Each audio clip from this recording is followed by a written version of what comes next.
Bismillahirrahmanirrahim. Assalamualaikum warahmatullahi wabarakatuh.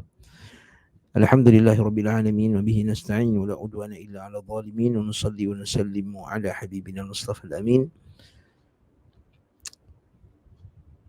wa ala alihi wa sahbihi wa man tabi'ahum bi ihsanin ila yaumiddin, amma ba'd. Para pendengar rahimani wa rahimakumullah, alhamdulillah pagi ni waktu petang ni kita bersama sekali lagi dalam majlis bacaan Umdatul Ahkam. Dan hari ini kita akan sambung hadis yang ke-96. Hadis yang ke-96 daripada kitab kita ni, iaitu qala al-muallif rahimahullah al-allamah Abdul Ghani al-Maqdisi rahimahullah an Anas bin Malik radhiyallahu anhu an Nabi sallallahu alaihi wasallam qala i'tadilu fi sujud wa la yabsut ahadukum dhira'aihi in bisatal kalbi. Anas bin Malik radhiyallahu anhu meriwayatkan daripada Nabi sallallahu alaihi wasallam, i'tadilu. Kat sini terjemahan ni kurang tepat tuan-tuan. Dia kata seimbangkanlah kalian dalam sujud. So i'tadilu kat sini bukan maksudnya seimbangkan. Bukan maksudnya seimbang. I'tadil kat sini ialah betulkan.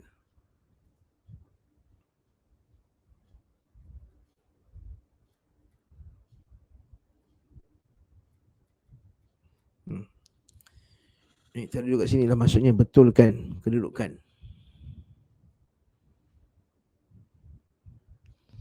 Fi sujud. Jadi bukan seimbangkan. Afwan, mana padam yang Arab lah, silap. Okey, kat sini seimbangkan ni kurang tepat. Bukan seimbangkan. Tadi kat sini ialah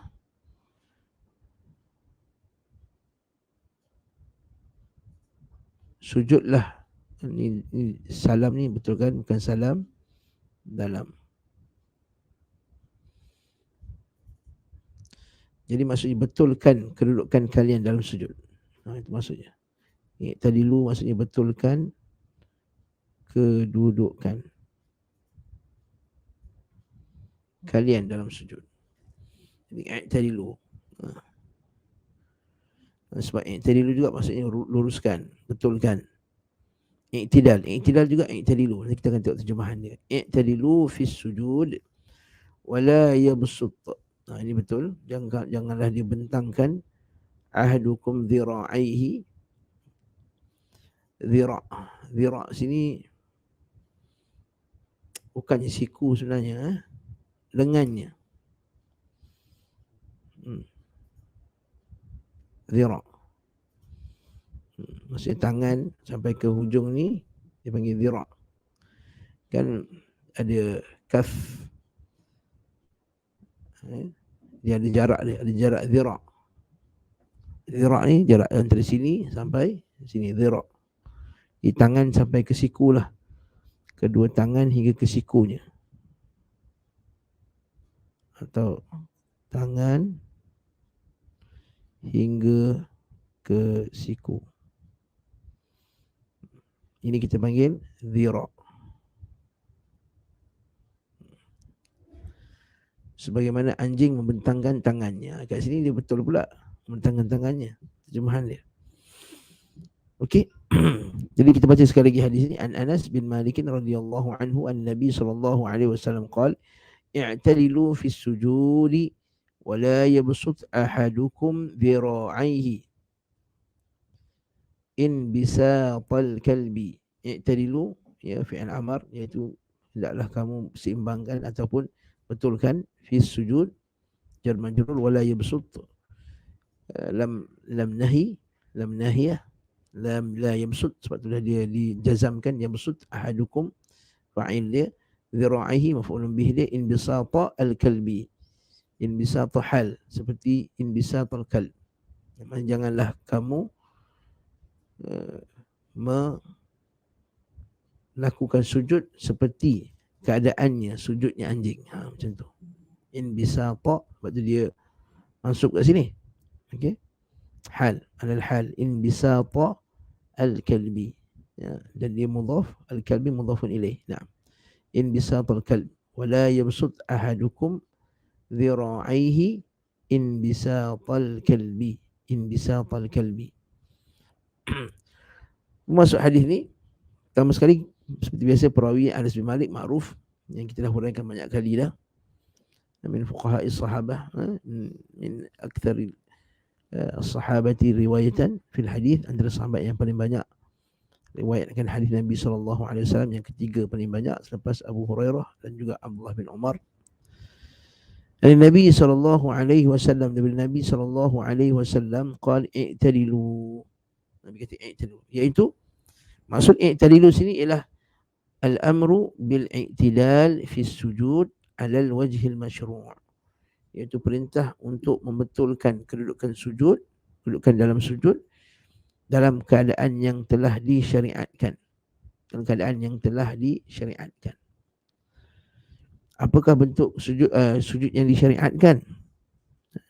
Kata Imam Ibnu Mulaqqin, wal i'tidalu, dan i'tidal yang disyariatkan itu ialah wad'ul kaffaini 'alal ardi, iaitu letakkan dua tapak tangan atas tanah, maksudnya atas lantai.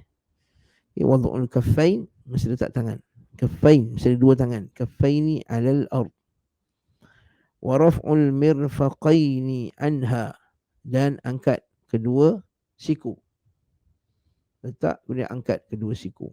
Mirfaqaini an janbaihi, daripada sisi badan di sebelah kanan, lambung ni, kalau kita Indonesia sebut lambung, dari kanan dan kiri.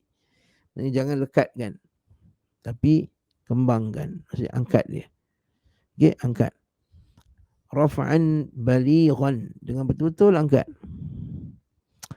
Bihaitsu, yang menyebabkan boleh sampai boleh nampak, yadhharu bayadu ibtayhi, sampai nampak putih ketiaknya, idza lam takun masturah, kalaulah tak tutuplah ketiaknya.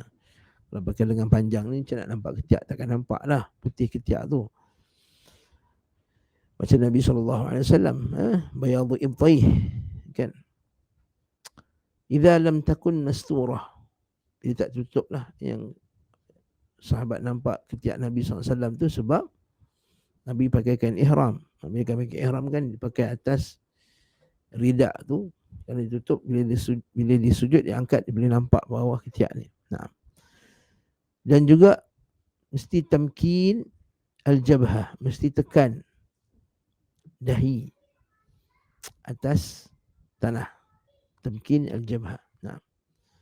Dan memang di sisi ulama Syafi'iyah, kita akan tengok nantilah, iaitu memang dia kena dahi itu mesti ada atas tanah, dan mesti kena dahi, tak kisahlah separuh ke apa ke, mesti kena dahi. Jangan tutup habis.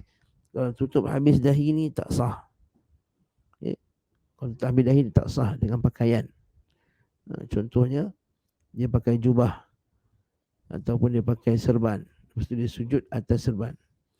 Serban tu pula serban yang dibawa bersamanya. Di sini ulama Syafi'iyah, iaitu yang sah itu ialah, yang tak sah tu kalau kain yang disujud tu ialah kain yang dibawa bersama dengan badannya. Maksudnya sama ada jubahnya, telekungnya, shimarnya, ataupun seumpama dengannya. Okey. Adapun kalau sejadah itu tidak dibawa bersama. Naam. Jadi kat situ dahi, tamkin al-jabhah. Maksudnya wal hikmatu fi dhalik. Okey, kenapa Nabi SAW suruh buat macam ni? Okey, kena angkat tangan, tekan dahi, lepas tu angkat siku. Dia kata annahu ashbah fi tawadhu'. Dia nampak paling tawadhu' sekali dengan Allah Subhanahu wa taala. Wa ablaghu fi tamkin al-jabhah, dan dia lebih bersungguh-sungguh dalam menekan dahi. Sebab kalau kita tangan macam ni, dahi tak apa nak tekan. Kalau tangan kita macam ni, maka kepala kita akan terkedepan, ditekan dahi tu. Wal unf fil ard, di atas muka bumi. Wa ab'ad min hayatil kusala, ini tidak. Dan menjauhi perbuatan kusala. Kusala ni apa? Pemalas. Malas. Wa idza qamu ila salati qamu kusala yura'una an-nas. Allah sebut surat An-Nisa. berkenaan dengan orang munafik. Apa sifat orang munafik? Idza qamu ila salati qamu kusala yura'una nas. Mereka hanya tunjuk kat orang di salat. Jadi antara ciri orang malas ialah dia tak sujud dengan sungguh-sungguh.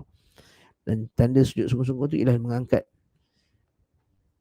dia punya sikunya.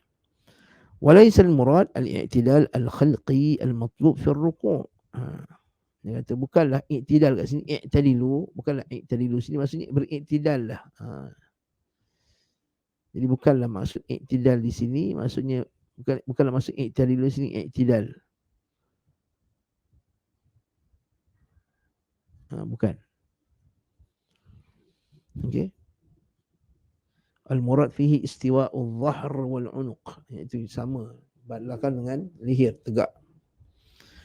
Wal matlub huna, dan maksud juga i'tadilu kat sini selain daripada apa dia angkat. Jadi kat sini kita boleh tulis sikit nota kat situ.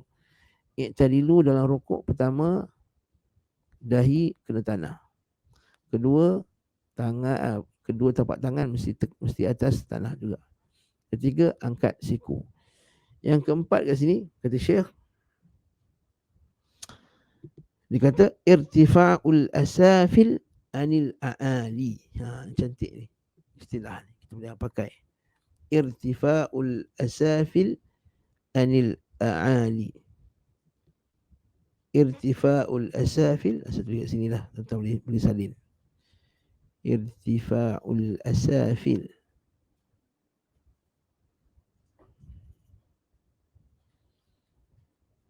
anil a'ali. Cantik. Irtifa'nya terangkatnya al-asafil, yang bahagian bawah, anil a'ali, daripada bahagian atas. Maksudnya apa? Bila kita sujud, punggung kita tu tinggi daripada bahagian depan. Macam ni. Saya lukis siap. Buat ni. Itu. Irtifa'ul asafil, dia mesti ternaik. Ya, kalau puasa ni lukis sikit tak apa tuan-tuan. Okay.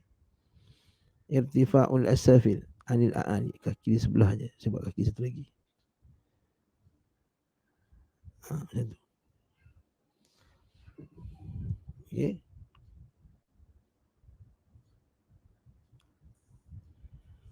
Ini maksud ini asafil. Bahagian ni kita panggil asafil. Itu bahagian sufla, bahagian bawah. Yang ni kita panggil a'ali. Jadi panggil a'ali jamak kepada a'la. Asafil jamak kepada asfal. Jadi asafil maksudnya jamak kepada bahagian-bahagian yang bahagian bawah. Sufla itu asfal, bukan sufla. Okay? Dia asfal. Kemudian dia kata irtifa'ul asafil anil a'ali ma'a ma taqaddam hatta law tasawaya. Kalaulah sama, maksudnya kalau tak cukup tinggi, punggung ni tak lebih tinggi daripada kepala kita, law tasawaya, kalau sama, batalat salah. Solat tak sah tuan-tuan. Barakallahu fikum. Maksudnya kalau kita sujud punggung dia tak tinggi, kan, maksudnya batal salat. Batalatus salah alal asah, atau pendapat yang asah di sisi mazhab kita Syafi'iyah. Walihada naha aqaba dhalika min bast dhira'i. Betul Nabi larang dia mengembangkan atau membentangkan tangannya. So kalau dia bentangkan tangan dia akan jadi rata lah. Macam pernah tengok tak orang Siam dia pergi sujud kat raja dia macam mana? Kan? Kalau saya lukis sini lah. Raja nak melukis tuan-tuan. Tangan dia macam ni.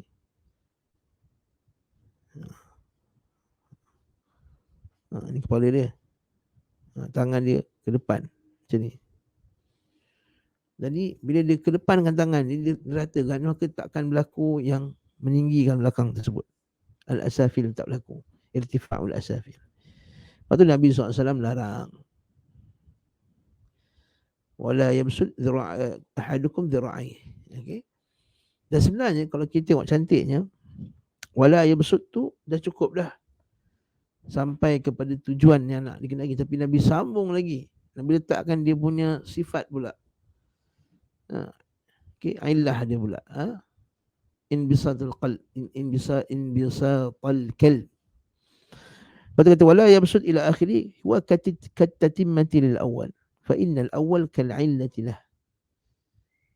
Maksudnya angkat sujud. Okey. Fa yakun al-i'tidal al-matlub li syar' illatan li tarki al-inbisat al-qalb. Maka i'tidal yang diperintahkan itu adalah dalam syarak ialah illah li tarki al-inbisat. Apa sebab kita kena tinggalkan perbuatan meluncurkan tangan? Kerana supaya kita boleh sujud dengan betul. Itu dia illah dia. Kemudian cantik pula bukan sekadar itu. Fadzakara al-hukma maqrunan atau fadzukira al-hukmu maqrunan bi'illatihi tanbihan 'ala al-asya'i al-khasisati al-musyabbahati bifi'li al-kalbi. Masya-Allah, cantik ni. Dan disebut hukum itu maqrunan bi'illatihi. Satu hukum tu disebut dengan illahnya tanbihan 'ala al-asya'il khasisah. Sebab nak bagi perhatian kepada perkara yang khasisah, yang buruk. Al-musyabbahah, yang disamakan dengan perbuatan anjing. Jadi bukan sekadar sujud yang macam tu dia tidak memenuhi perintah syarak, dia juga sama macam perbuatan binatang. Betul, dalam hadis Nabi SAW ada banyak hadis Nabi larang perbuatan tertentu seperti anjing, kadang-kadang seperti musang. Ada beberapa binatang. Syekh Al-Allamah As-Sa'di dia dah buat satu manzumah, anda lupa, iaitu ada beberapa jenis binatang yang kita dilarang mengikutinya dalam salat. Apa tuan-tuan? Pertama sekali inbisatul kalb, tangan kita di apa tu, dihamparkan. Yang kedua iqa'ul kalb, duduk macam duduk anjing, itu kaki di kanan dan kiri punggung. Dan yang ketiga apa dia tuan-tuan, iaitu ikhtilas, iaitu kita macam musang, pandang kanan dan kiri ketika salat. Lagi apa dia, iaitu naqir, seperti binatang, seperti burung, iaitu pantas mematuk-matuk seperti burung. Lagi tangan bergerak-gerak seperti ekornya kuda ataupun ekornya lembu. Tangan dia gerak sini, gerak sini, gerak sini, gerak sini. Okey. Ini antara binatang-binatang yang Nabi larang, iaitu kita perbuatan macam binatang yang Nabi larang kita menirunya dalam salat. Naam. Jadi kat sini apa dia? Disebutkan bersama dengan anjing tadi sebab apa? Supaya kita beri perhatian kepada perbuatan buruk yang ada pada binatang tersebut. Fa innal munbasit yash'uru halahu bittahawun bis-salah. Supaya benda tersebut ditinggalkan dalam salat lah. Kerana kalau orang yang dia menghamparkan tangannya tadi, dia yush'aru atau yush'iru halahu bittahawun, akan nampak macam dia ini menzahirkan keadaan dia ini macam malas. Mungkin dia tak malas, tapi menampakkan malas. Bittahawun bis-salah. Ada juga orang malas macam tu. Wa qillatil i'tina, dan tidak memberi perhatian yang sungguh-sungguh dalam salat. Wal iqbali 'alaiha. Itu Nabi larang kita meniru benda tersebut. Dan berkenaan dengan perbuatan buruknya anjing ni memang banyak juga, seperti mana dalam Quran kata yalhath wa in tatruku yalhath. Anjing ini kalau kamu biarkannya, dia akan menjelir lidahnya. Kalau kamu apa dia kacau dia tetap juga akan menjelirkan lidahnya. Itu seperti orang musyrikin. Juga dengan Nabi SAW kata al-a'il fi hibati kal kalbi ya'udu fi qai'ihi, iaitu orang yang diminta balik dia punya hadiah yang barang yang dihadiahkan tu seumpama orang yang makan muntah dia balik, telan muntah dia balik. Sebab tu Nabi SAW menyebut semua ni sifat-sifat anjing ni supaya apa? Qasdut tanfir. Dengar tu. Tujuannya apa? Supaya kita menjauhi. Sebab manusia ni fitrahnya tidak suka disamakan dengan binatang. Tak suka disamakan dengan binatang, apatah lagi binatang-binatang yang keji, yang tak elok nampaknya. Cuma semenjak beberapa tahun yang lepas ni, apabila adanya Hollywood, adanya Walt Disney dan seumpama dengannya, mereka telah mengubah pandangan anak-anak kita ni terhadap binatang-binatang yang kotor ni. seperti anjing, tikus. Tikus tak lagi nampak seperti binatang yang kotor. Nampak macam cantik, Mickey Mouse. Sebut tikus nampak Mickey Mouse. Sebut pig, ingat apa nama tu, kartun Piggy tu. Piggy Pen, apatah namanya tu. Kan nampak tak? Dah tak nampak keji dah. Sedangkan itu adalah binatang yang keji dan kotor. Binatang keji dan kotor. Barakallah. Itulah dalam hadis Nabi kata, bila nampak tikus, bunuhnya. Tapi sebab kita dah diubah pemikiran kita, dah tak nak bunuh tikus dah. Allah musta'an. Nah. Okey. Jadi, lama qasad tanfir 'an ar-ruju' fihi al-hibah syubhatun bi-ruju' al-kalbi fi qai'ihi. Naam. Salam. Sama lagi yang ketiga pula, wa fihi an-nahyu al-tashabbuh bil af'alil khasisah kama bayyana. Jadi hadis juga pengajaran dia adalah kita jangan tashabbuh dengan binatang-binatang, perangai buruk binatang. Betul Allah Ta'ala kata contohnya macam orang musyrikin yang tak nak dengar kebenaran. Kan? Yan'iqu bima la yasma'u illa du'a'an wa nida. Kama tadi alladhi yan'iqu bima la yasma'u. Allah Ta'ala samakan mereka dengan binatang ternak yang tak dengar. Bila tuan dia panggil dalam ternak tu, dia nampak hanyalah tuannya panggil saja. Dia tak faham pun apa panggilan tersebut. Jadi bersabdalah Al-Quran suruh kita menjauhi perbuatan al-af'alil khasisah, perbuatan-perbuatan yang buruk.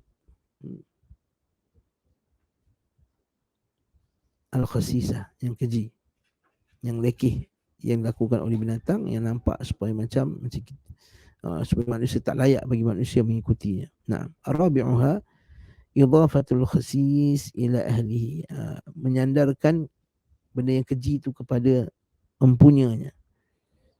Seperti anjing tadi kan, seperti sifat anjing Nabi sebut macam menghamparkan tangan macam anjing, ya. Maksudnya boleh tak sebut perbuatan macam tu? Boleh. Dia tak dianggap sebagai buruk akhlak. Kerana Nabi SAW pun pakai juga. Dan tujuannya bukan untuk mencela orang, tujuannya adalah untuk liqasdi tanfiri minhu. Tujuan supaya manusia menjauhkannya betul-betul. Jadi manusia nampak je ini macam anjing perangai. Jadi dia pun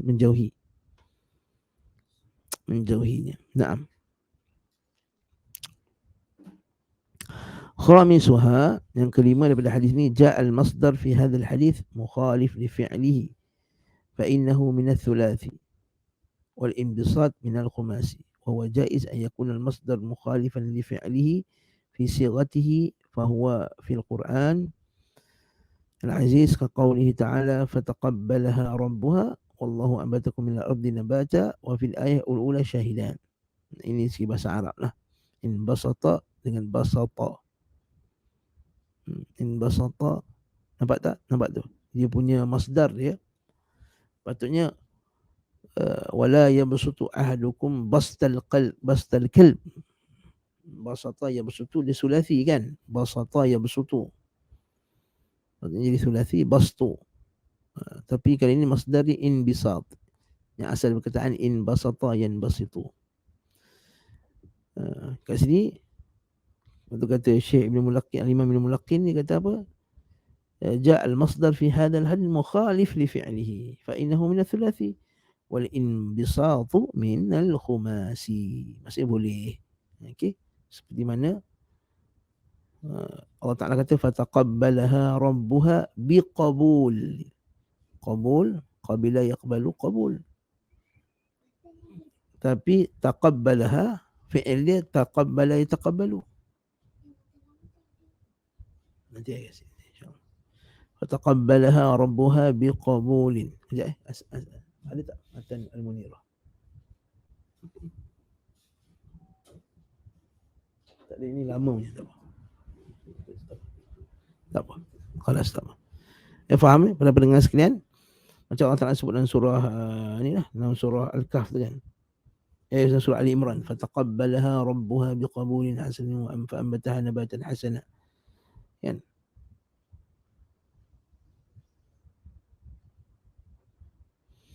Kalau fataqabbalaha, nampak fi'il dia taqabbala. Kalau fataqabbalaha rabbuha, tapi biqabul. Jadi dia masdar dia qabul. Kan fataqabbalaha, taqabbala yataqabbalu.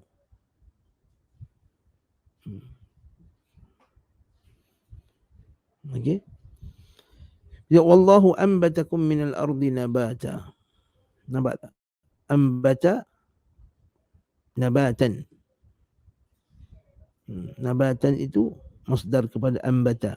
Artinya bukan. Okey. Nabata artinya bukan ambata. Jadi imbat. Kan? Artinya dia punya masdar dia imbat, kan? Tapi jadi nabata. Jadi kat situlah dia sebahagian ayat 2 ayat ni kata al-Imam Ibnu Laqin syahid atas apa yang disebutkan tadi. Nah, faham tak? Yang keenam, jaa fi riwayatil Muslim wala yatabassat. Dia tambah pula yatabassat.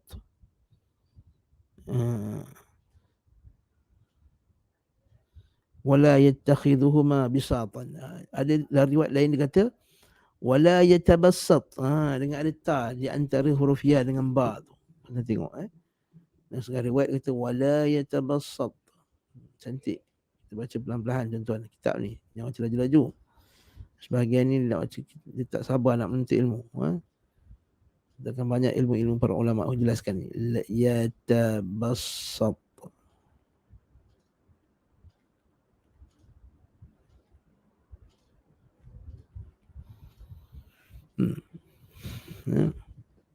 يعني ولا يتخذهما بساطا. Jangan kamu jadikan dia sebagai bisat. Bisat ni apa? Hamparan. Betul juga tu. Kamu jadikan dia sebagai hamparan. Yang dihamparkan. Tangan kamu tu yang dihamparkan. Jadi kesimpulan daripada hadis ni, tuan-tuan Allah jelas, iaitu bila sujud tak boleh kita hamparkan tangan macam tu. Jadi termasuk juga kita, walaupun tak hampar, satu lagi makna yang dilarang juga iaitu kita letakkan kita punya siku atas lantai. Termasuk juga macam in bisatul anjing juga kan macam tu. Anjing bukan sepertinya itu kadang-kadang macam tu. Jadi letakkan tangan di atas ni, itu juga dilarang. Jadi kita nampak anak-anak kita, kadang-kadang anak-anak kecil dia tak perasan dia buat macam tu. Jadi kita betulkan anak kita semenjak daripada kecil lagi, agar kita angkat, so dia angkatkan dia punya sikunya. Wallahu ta'ala alam bissawab. Okey, habis tu ustaz, perempuan pula macam mana? Perempuan dia angkat juga, tapi dia angkat dikepit dalam sikit. Bukannya dia letak bawah.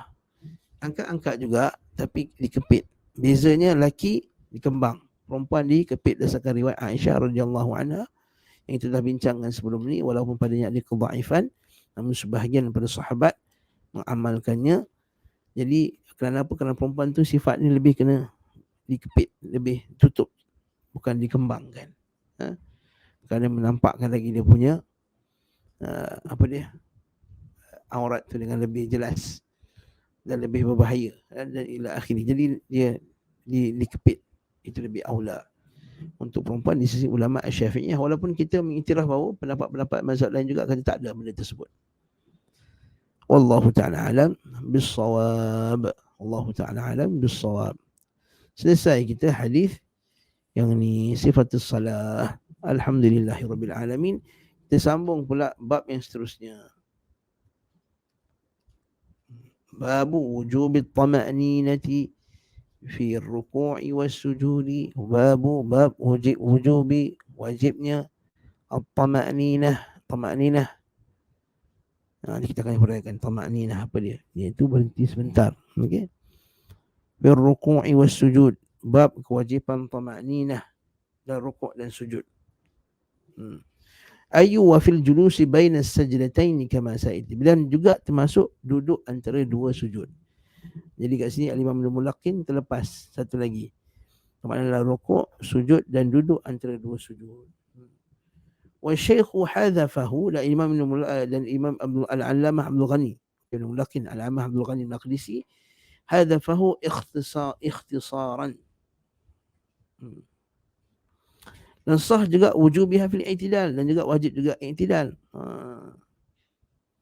Jadi sebenarnya daripada 4 tempat kena tamakninah. Kat mana tuan-tuan? Dekat i'tidal, lagi rukuk, i'tidal, sujud, dan duduk antara dua sujud. Sebab tu dalam setengah-setengah kitab seperti Matan Abi Suja' disebut rukun solat ada 17, ada 18 bahagian disebut. Sebab apa? Sebab dia masukkan sekali tamakninah, dia asingkan tamakninah. Jadi kita belajar solat rukun solat 13 kan? 13. Lepas tu ditambah 4 kali tamakninah.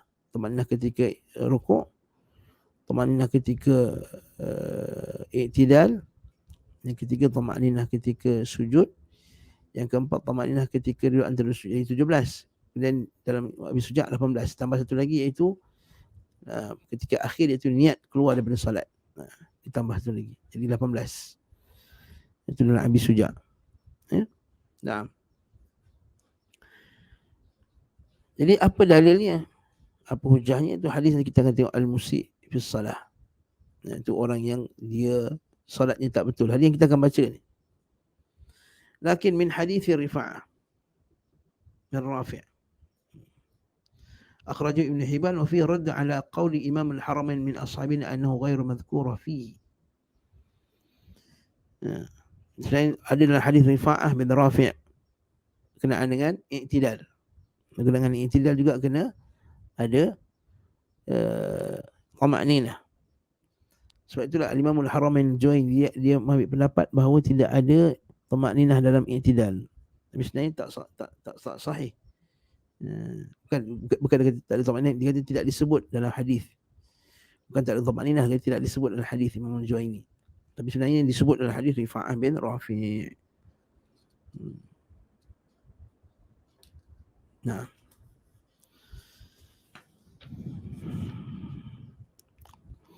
Dan tamakninah asluha fil lughati al-istiqrar.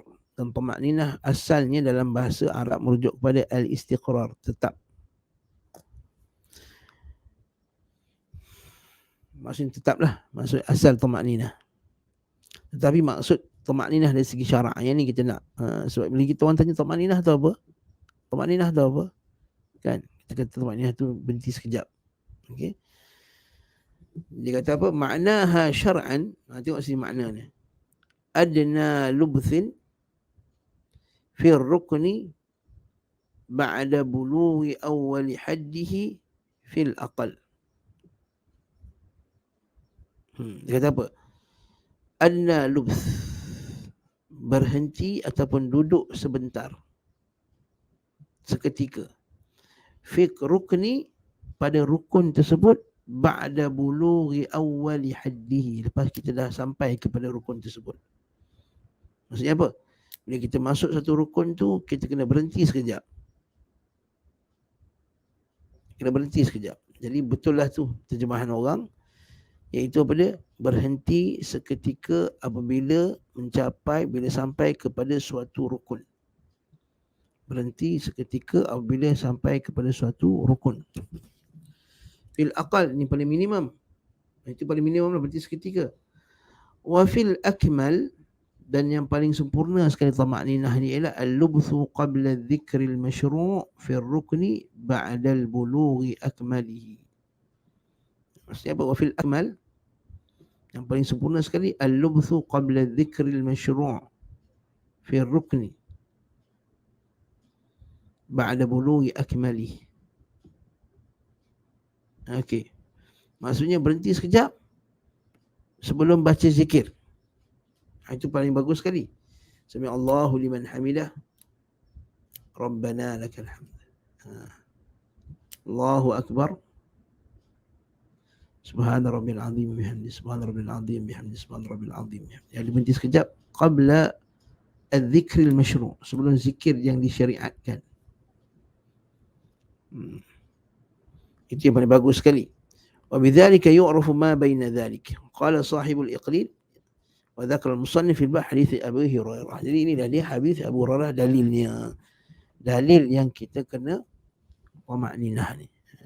Okey. Wa an Abi Hurairah radhiyallahu anhu anna an-nabiy sallallahu alaihi wasallam dakhala al-masjid فدخل رجل فصلى ثم جاء فسلم على النبي صلى الله عليه وسلم فقال ارجع فصل فإنك لم تصلي فرجع فصلى كما صلى ثم جاء فسلم على النبي صلى الله عليه وسلم فقال ارجع فصلي فإنك لم تصلي ثلاثا فقال والذي بعثك بالحق لا أحسن غيره فعلمني. cantik ni, والذي بعثك بالحق لا أحسن غيره فعلمني.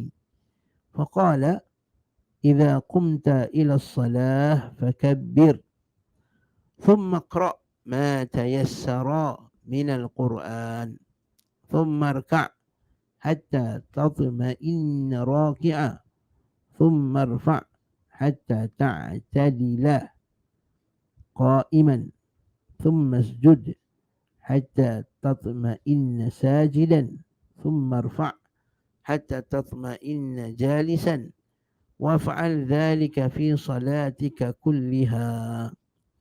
Dari Abi Hurairah radhiyallahu anhu bahwa Rasulullah sallallahu alaihi wasallam masuk masjid, dakhala al-masjid.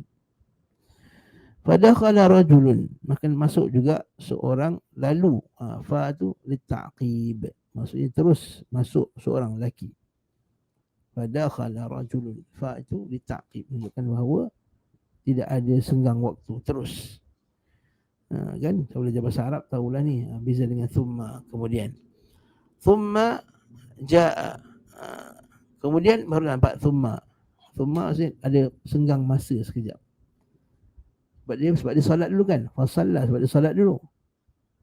Dia masuk terus dia solat. Dah lepas berapa lama, thumma jaa fasallama ala nabi, maka dia datang dan jumpa Nabi SAW. Dia bagi salam kat Nabi. Kenapa dia bagi salam? Ya, sebab nak para sahabat radhiyallahu ta'ala anhum jumpa Nabi, dia sayang Nabi, dia nak salam kat Nabi SAW. Nak bagi salam, assalamualaikum ya Rasulullah. Satu. Yang kedua ialah untuk mendapat doa Nabi. Bila Nabi jawab Assalamualaikum warahmatullahi wabarakatuh. Bukankah itu doa daripada Nabi SAW? Jawapan tu daripada Nabi, direct. Dan Nabi kata kepada kita, ke atas kamu kesejahteraan dan rahmat Allah dan keberkatan Allah. Jadi para sahabat dia nak kejar benda tersebut. Mereka pun datang dan jumpa Nabi. Fasallama ala Nabi SAW. Maka Nabi pun jawab dan Nabi kata irji' fasalli. Patah balik. Irji' bukan maksudnya balik. Kembali tu bukan maksudnya kembali rumah lah, bukan. Maksudnya kembali lakukan salat. Irji' fasal. Kerana sesungguhnya engkau tidak bersolat. Sesungguhnya engkau tidak bersolat. Lam tusal. Kamu belum solat. Lam tusalli.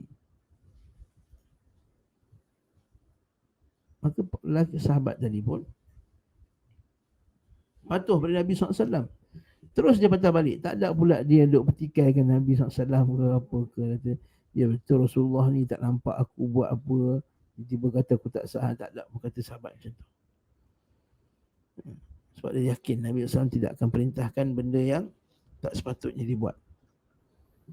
Nabi tak akan perintahkan benda yang sia-sia. Cantik tu manhaj yang kita belajar. Dan terus faraja'a, nampak tu li ta'qib, terus dia patah balik. Fa salla kama salla, dan salat sebagaimana dia salat. Thumma jaa fa sallama 'ala nabi. Sekarang ni patah balik kat Nabi sallam, dia bagi salam sekali lagi. Nabi kata irji' fa sall. Dalil juga walaupun kita berhenti keluar sekejap, kita masuk balik, kita bagi salam. Ni Syekh Albani rahimahullah. Dia selalu bagi pengajaran ni. Syekh Albani rahimahullah selalu sebut ni dalam kuliah ni. Itu kalau kita pisah walaupun sekejap, kita bagi salam juga. Itu Syekh Abdul Razak, dia cerita macam mana satu situasi bersama dia dengan Syekh Albani rahimahullah ta'ala. Kita tak kisah tu. Syekh Abdul Razak Al-Badar dengan Syekh Albani dekat Masjid Nabawi. Jalan bersama-sama. Ya, sebab apa? Sebab Syekh Abdul Razak, anak murid anak kepada Syekh Abdul Muhsin Abbad. Syekh Abdul Muhsin Abbad ni anak murid Syekh Albani. Ada video mereka berdua berbincang kenaan dengan puasa hari Sabtu. Masya-Allah. Cantik perbincangan tu. Penuh adab, penuh ilmiah. Bukan macam zaman sekarang ni budak-budak Facebook ni. Bincang puasa Sabtu nak bergaduh. Naam. Kemudian bila berjalan sama Syekh Abdul Razak dan Syekh Albani rahimahullah, dan mereka nampak tiang mereka terpisah lah. Kan? Lepas terpisah, mereka bersama balik. Bila bersama balik tu, Syekh Albani kata, Assalamualaikum warahmatullahi Syekh Albani kata, bagi salam. Syekh Albani kata, bagi salam. Syekh Abdul Razak kata, kenapa nak bagi salam? Tadi dah bagi salam dah. Iaitu kita terpisah sekejap pun, disunahkan kita bagi salam. Kan? Ini tak semestinya dah terpisah lama pun nak bagi salam. Tak.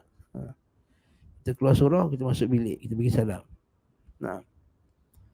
Lepas tu kata, thumma ja'a fasallama ala Nabi SAW. Faqala irji' fasal. Pulanglah sekali lagi. Maksudnya, kembalilah kamu solat balik. Fa innaka lam tusalli. Sebenarnya kamu belum solat. Dan benda ini berlaku sebanyak 3 kali. Benda ini berlaku sebanyak 3 kali. Dah kali ketiga dia kata, wallazi ba'athaka bil haqq. Demi jiwa yang telah, demi Allah yang telah mengutuskan engkau dengan kebenaran. Nampak ni. Itu cantik tu. Kenapa dia sumpah macam tu? Dia tahu Nabi takkan suruh benda yang tak benar. Tapi masalahnya aku tak tahu benda yang benar tu apa. Dia kata, wallazi ba'athaka bil haqq la uhsin ghairahu. Aku tak tahu benda yang selain daripada ni. Aku tak boleh buat benda lain. Cara aku solat macam ni lah dia. Demi Zat mengutuskan Tuhan dengan hak, aku tidak bisa melakukan yang lebih baik daripada itu. La uhsin ghairah. Fa'allimni, maka ajarkanlah. Allahu Akbar. Kat sini cantik. Para sahabat tadi, dia tak fed up. Dia tak cepat bosan. Kat sini ada pengajaran penting. Kadang-kadang guru tu dia suruh ulang balik. Buat balik. Bukan sebab dia nak seksa kita. Dia nak suruh kita cari sendiri apa kesalahan kita ni dulu. Kan? Kadang-kadang guru kita mengaji Quran. Ulang balik. Kita ulang. Salah lagi. Ulang balik. Ulang lagi. Salah lagi. Ulang lagi. Sebab tu ada sebahagian daripada guru-guru masyayikh kita sebut. Kadang-kadang diulang sampai 50 kali. Syaitan tanya, ulang balik. Ulang balik. Ulang balik. Sebab apa? Dan akhirnya bila dia dah betulkan, itu yang kita akan ingat masa kita sama mati nanti. Kita rasa pressure, tertekan kan? Itu yang kita akan ingat. Wallazi ba'athaka bil haqq. La uhsin ghairahu fa'allimni. Maka ajarkanlah aku.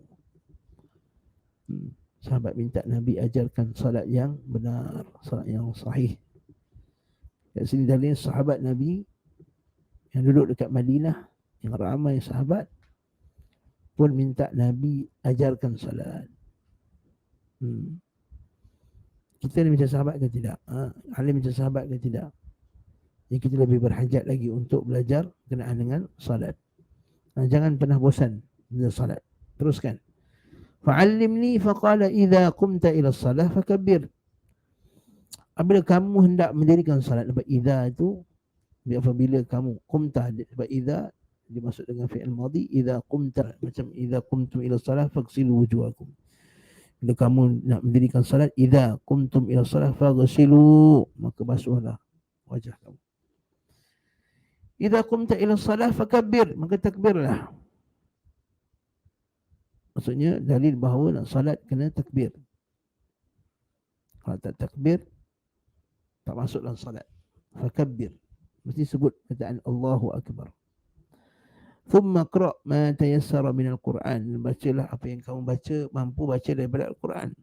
Yakni kemungkinan sebelum kewajipan surah Al-Fatihah. Thumma rka', bila rukuklah. Ini kita nak ni. Kita baca terjemahan dia. Kemudian rukuklah sampai benar-benar rukuk dengan tamakninah. Lalu bangkitlah berdiri dengan tegak. Lalu sujudlah sampai hingga benar-benar dengan tamakninah. Okay, dalam hadis yang kita baca ni, rukuk ada sebut tamakninah. Lalu bangkit dari rukuk hingga kamu berdiri tegak. Dia tak sebut berdiri tegak dengan tumakninah. Lalu sujudlah sampai benar-benar tumakninah. Sujud disebut tak? Sujud disebut. Lalu angkatlah kepadamu duduk hingga benar-benar duduk dengan tumakninah. 3. Jadi kat sini hadis ni ada 3 tumakninah. Habis ni yang tidak dekat mana? Itu kita hadis Rifa'ah, bukan hadis Abu Hurairah.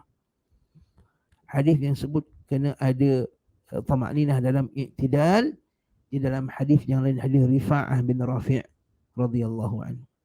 Adapun dalam hadis Abi Hurairah dia tak sebut Abi Hurairah, dia tak sebut tumakninah ketika i'tidal. Lalu lakukanlah cara seperti itu dalam seluruh salat rakaat kamu. Jadi hadis ini dalil yang jelas kena tumakninah. Tapi kita baca perbincangan ni satu-satu tuan-tuan. Pertama sekali, siapakah lelaki ini? Lelaki yang masuk ni. Hadha ar-rajul al-mubham huwa Khallad. Sebagian ulama kata nama dia Khallad. Seperti disebut Ibnu Bishkawal بعد ذلك الحديث رواية رفاعة بن رافع والحديث من رواية يحيى بن علي بن يحيى بن خلاد بن رافع الزرقي عن أبيه عن جده عن رفاعة بن رافع كما أخرجه أبو داود فليتأمل. Maka nama dia Khallad. Tapi mubham, kalau katalah tak tahu sekalipun lelaki ini namanya, apakah memberi kesan kepada kesahihan hadis? Tidak.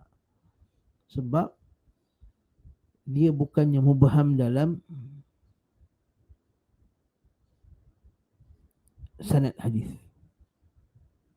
Dia bukan mubham dalam sanad. Kalau mubham dalam sanad, ya. So, mubham dalam sanad dia memberi kesan kepada kesahihan hadis.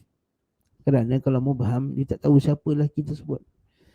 Dia tak tahu siapa lelaki tersebut, siapa nama dia, siapa orang dia.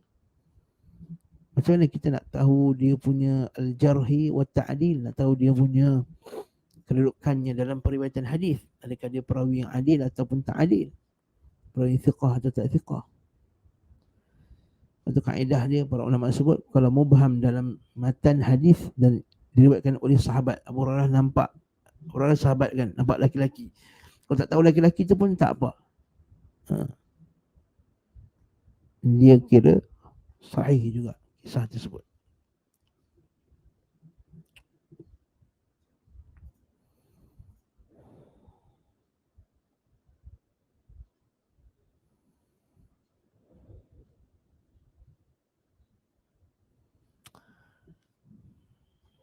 Naam. Kemudian yang kedua, Al-Imam Al-Mulaqin dia mula masuk, dia kata apa? I'lam anna al-wajibat fi salah ala darbain. Ketahuilah, perkara yang wajib dalam salat itu ada dalam 2 bentuk. Yang pertama, muttafaqun alaiha, benda yang disepakati padanya. Seperti baca Fatihah, seperti rukuk, seperti sujud, seperti i'tidal, duduk antara 2 sujud, seperti tahiyat akhir, seperti salam, seperti takbir. Ini muttafaqun alaiha.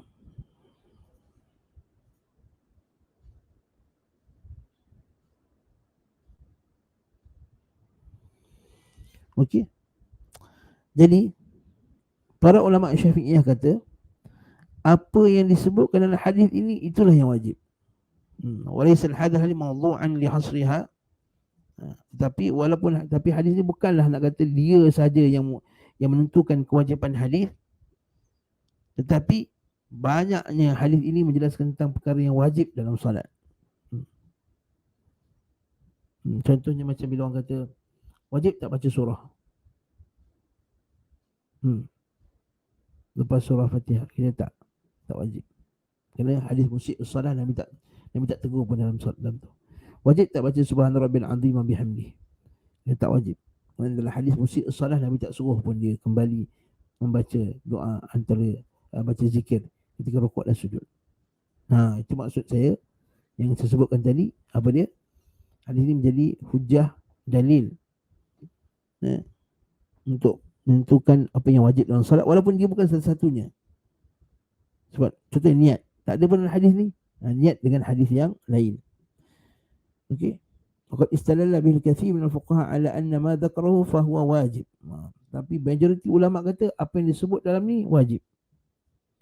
Wa man lam yadhkurhu fihi laysa biwajib. Apa yang tak disebut dalam ni maka tak wajib. Walaysa al-hadith mawdu'an li bayanin sunan salah ittifaqan. Dan semua ulama semua sepakat bahawa hadis ini bukan nak jelaskan perkara-perkara yang sunat dalam salat.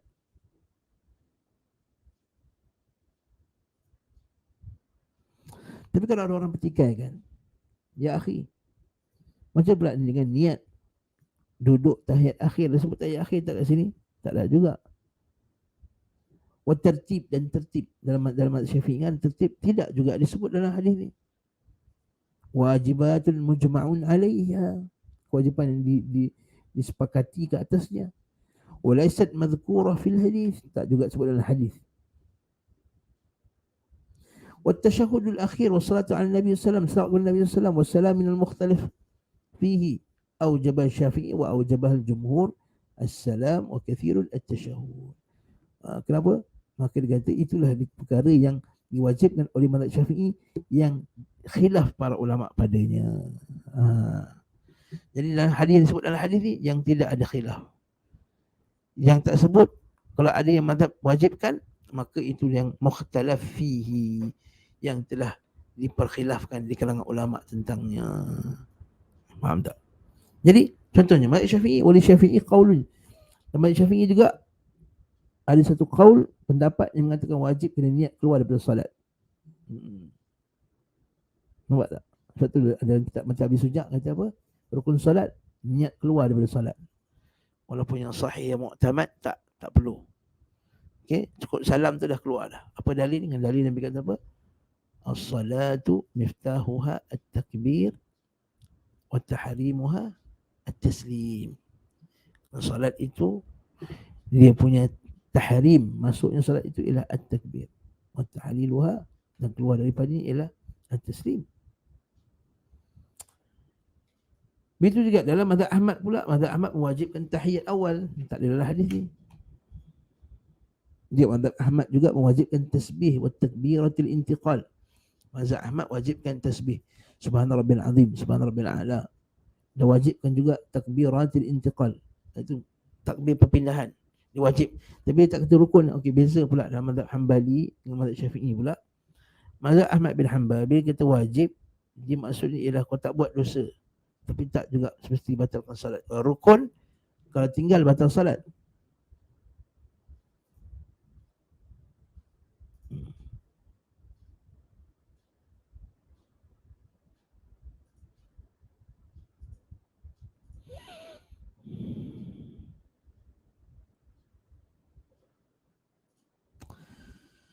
Kemudian dia kata, saya skip lah, dia kata innal amra bi yata'allaq bil wujub wa inna adamahu laysa bi mujarrad anna al asla adam al wujub.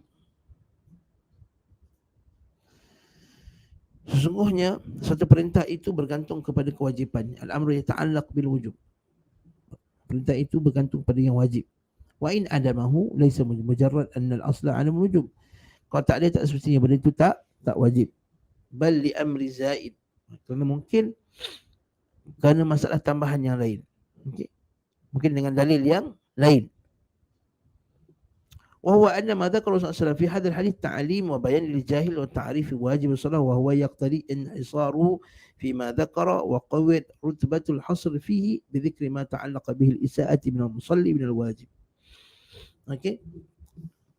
Jadi ulama Syafi'iyah kata ya boleh juga diwajibkan dengan dalil-dalil lain seperti niat dan juga tadi tahiyat akhir dan umpama dengan seumpama dengannya, tapi apa yang sebut dalam hadis ni itu yang wajib.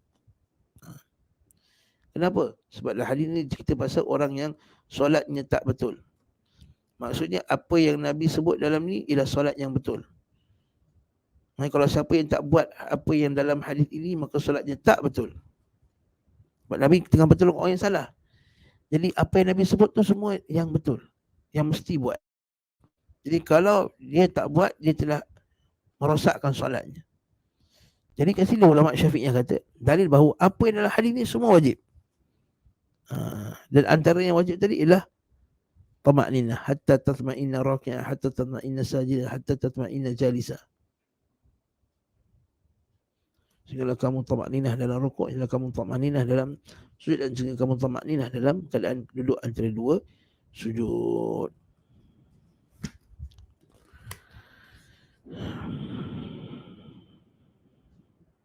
Nah,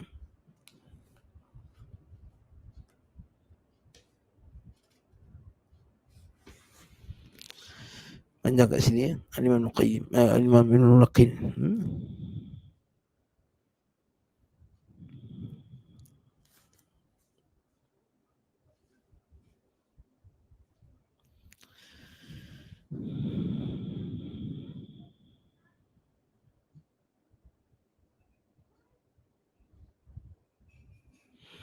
Kemudian Al-Imam Ibn Mulaqin pun dia senaraikanlah perkara-perkara yang tak wajib dalam salat.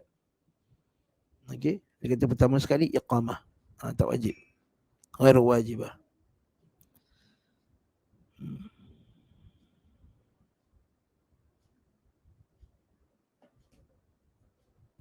Yang kedua doa iftitah. Kerana tak sebut dalam hadis ni.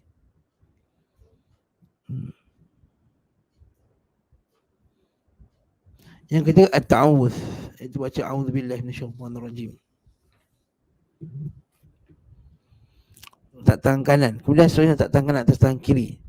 Takbiratul intiqalat, tasbihat, sujud, tasbih rukuk dan sujud. Hayatul julus, sunat hayat. Okey. Wudu'ul yad, letak tangan kanan atas tangan kiri. Juga letak tangan atas paha. Wa ghairu dzalik, yani lam yadhkur fil hadis laisa biwajib illa ma dzakarna. Faham tak? Kat sini. Jadi bila kita kata kenapa Syafi'i kata tasbih tak wajib, sebab dalam hadis bersih salat.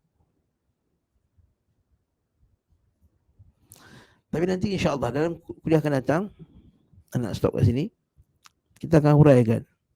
Mazhab Maliki kata tahiyat juga tak wajib. Sebab dalam hadis ni tak ada. Jadi macam mana ulama Syafi'i jawab ni? Yang ini kita akan huraikannya pada kuliah akan datang minggu depan insya-Allah. Bulan puasa ni tak boleh ceramah lebih pada sejam. Tekak kering. Nah, jadi kita insya-Allah kita akan sambungnya pada kuliah akan datang billahi taala. Jadi minggu depan insya-Allah kita Akhi Imran ingatkan ana tentang tajuk ni, iaitu berkenaan dengan apabila ulama Malikiyah kata tidak wajib juga tasyahud kerana dalam hadis ni tak sebut. Macam mana pula ulama Syafi'iyah kata wajib sedangkan tak ada juga dalam hadis ni. Nah, nanti kita akan huraikan biidznillah taala. Subhanakallahumma bihamdika asyhadu an la ilaha illa anta astaghfiruka wa atubu ilaik. Sallallahu ala Muhammad wa ala alihi wa sahbihi wa sallam. Alhamdulillahirabbil alamin. Assalamualaikum warahmatullahi wabarakatuh.